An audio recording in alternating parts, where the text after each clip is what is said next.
जातनिहाय जनगणना न झाल्यामुळे ओबीसी, व्हीजेएनटी आणि एसबीसी समाजाचं दरवर्षी तब्बल 15,000 कोटी रुपयांपेक्षा जास्त नुकसान होत असल्याचा घणाघाती आरोप करत आता सकल ओबीसी महामोर्चा आक्रमक झालाय।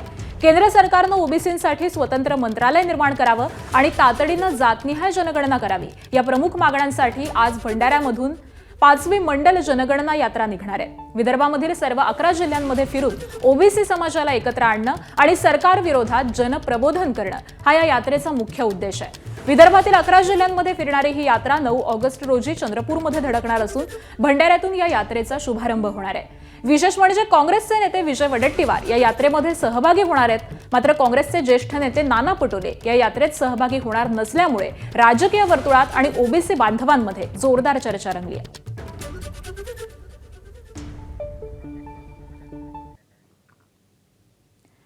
तर या मंडल यात्रेच्या मागण्या नेमक्या काय आहेत आपण जाणून घेऊयात। ओबीसींची जातनिहाय जनगणना करावी ही त्यांची प्रमुख पहिली मागणी आहे। त्याचबरोबर स्वतंत्र ओबीसी मंत्रालयाची निर्मिती करावी।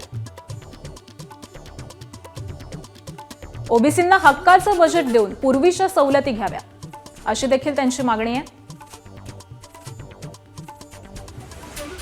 किमान 500 ओबीसी विद्यार्थ्यांना परदेशी शिष्यवृत्ती द्यावी।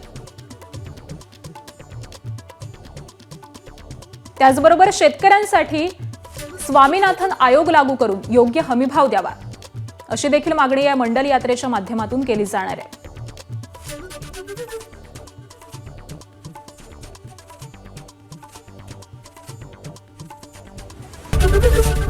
एबीपी माझा, उघडा डोळे बघा नीट।